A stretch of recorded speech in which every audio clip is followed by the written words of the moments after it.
What's up, everybody? I'm Dear Gamer. Welcome back to the channel today. I want to give you a breakdown of what class I'm going to be using, how I'm going to be gearing my monk when it comes to my starter build when the patch update 0.50 comes out, and how I'm going to be going about it. So I'm going to be using Hollow Palm because naturally I love the way it scales with Evasion. Evasion got a big buff. I love the way it scales with Energy Shield, and I like just the Hollow Palm skills in general, not necessarily having to depend on a quarterstaff. This is going to be using the martial artist, so I'll go over all the things that you need, some changes that came up as far as like our mana changes got nerfed a little bit.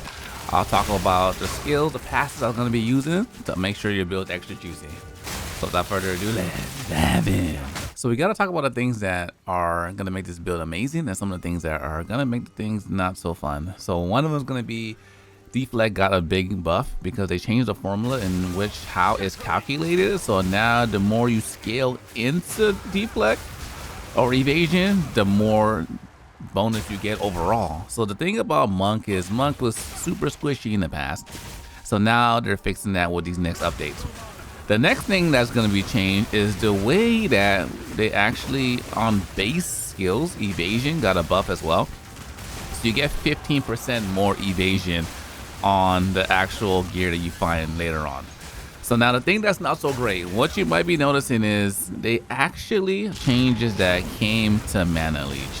So with the last season or 2 seasons ago when I was playing Hollow Palm, essentially they changed the formula so that whenever you're continuously attacking, you're leeching mana based on your continuous attack. So magic attacks count as physical attacks, so essentially so you can gain mana while you're attacking and you can 100% sustain. They actually nerfed that, so now you can only have one leech active at a time. If you have health leech and mana leech, you can only have one active at a time. And also too, what they changed was you have a 40,000 cap on how much health you can leech on attack. So essentially what that means is fast attackers like monk, like our Hollow Palm monk with high evasion, we gotta go back to doing things like mana regen on the rings, some mana nodes in our passive tree. Mana on kill is not good for it's not good for bosses, but it's good for clearing. So some of the issues we had with early season mana are gonna be back this time around. So those are things that are kind of the con. Now let's talk about the things that we're going to be actually utilizing in our build. So for this build overall, I mentioned earlier, we're going to be going 100%, not 100%, majority is going to be in energy and evasion, because evasion that increases our attack speed, which is going to be good for our overall damage. For our Hollow Palm, it's going to be juicy. I know the mana issues are going to be annoying, but I'll find a way to fix it when the actual game comes out. We get to test everything. And we're going to be going evasion for crit. And the reason why we're going for evasion for crit is one of the best ways to increase our overall damage, but also it scales really well with Hollow Form with the new martial art class. Our ascendancies we're going to be using is Way of the Stonefist, which naturally I would imagine you're going to use because they great. Whenever you equip your glove, essentially it gives it a massive boost to evasion and energy shield, which overall increases your overall damage and crit as well. So naturally, we're going to be utilizing that one. Of course, the other one, Runic Meridian, it's going to be amazing because it allows us to equip 5 more additional runes on our monk, which changes how we overall play. We can make it more defensive, offensive. We can use some stuff in there for like mana regen, health regen. There's going to be a lot of juicy ways we're going to be able to customize our character. Last but not least, going to be Hollow Focus, Hollow Resonance, which what that does is allows us to summon that bell, that randomly auto summons a bell.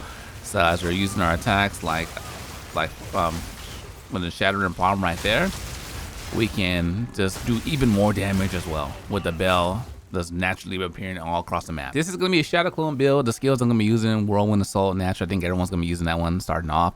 I'm going to use Ice Strike as my main single DPS skill. I'll probably put in a Shattering Palm and see how it works out with the Hollow Form, because this is going to be my Naruto build. I'm going to be able to utilize Shadow Clones to teleport to make copies of myself, and I'm still trying to figure out how I'm gonna play it off with all the new skills that we get access to, because of our channeling skill allows us to turn any skill into an AoE skill.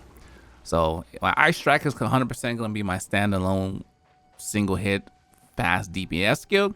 Now we gotta figure out what we're gonna use in addition to that for like more of our AoE attacks. For our passive tree earlier on, we're going to focus on evasion and energy shield. Just a juicy spot. I'll probably get this one again. Increase your overall evasion. This tree is gonna be important later on. But as we're making our way to make sure we get the hollow palm, I want to just prioritize getting some crit along the way. This isn't the new tree, but similar to that, what I would prioritize is my energy shield and my evasion along the way to make sure I'm just doing that juicy damage. There's a couple of mana clusters earlier on for mana regen and mana leech. I think we'll wait and see specifically how much we need to be as efficient as possible. These are also pretty good as well for efficiency with your mana. We might have to pick those up this time around, but we'll see. Also too, we have that new gem essentially that allows you to slot in a gem that gives you even up to 5 slots. So we'll be able to get some of the jewels that give us mana regen, etc., or mana leech on our actual skills. So those are some things later on we'll do to fix our mana issue. But as you're building your tree out efficiently, and initially I will do more evasion, energy shield along the way. When it comes to the gear, naturally, just like this one, I would look for something with evasion on it. The gloves are gonna be super important because when we get that Stonefist Ascendency, we'll be able to get even more evasion, energy shield, and buff up our gear even more. I love these. Probably use something similar. We'll see how it goes in our next run. But all my actual stats, naturally you're gonna want movement speed, evasion on your boots. This is the evasion. I think this one's energy shield as well. You kind of want to have a global good mixture of the stuff you're currently using. But for sure, evasion first. Maybe like a raw piece like this because we get so much of our damage from this.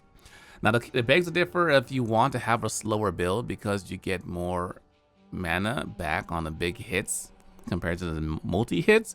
I feel like we'll still find a way to make it useful. We just gotta pay attention a little bit as our mana is draining. This is the build we're gonna be using. It's gonna be flashy, it's gonna be fun. I'm gonna switch it up from what I typically do. This last time I did fire, I did lightning, I did fast attacking speed. I really want to mix it up this time around, see what are some cool combinations we can come up with all the new things that are being announced at this next patch. So stick around, make sure you subscribe. We're gonna be diving in when the game comes out. The patch comes out this Friday to see how juicy we can truly make the monk this time around. But thanks for watching. Stay tuned until next time. To your camera signing out.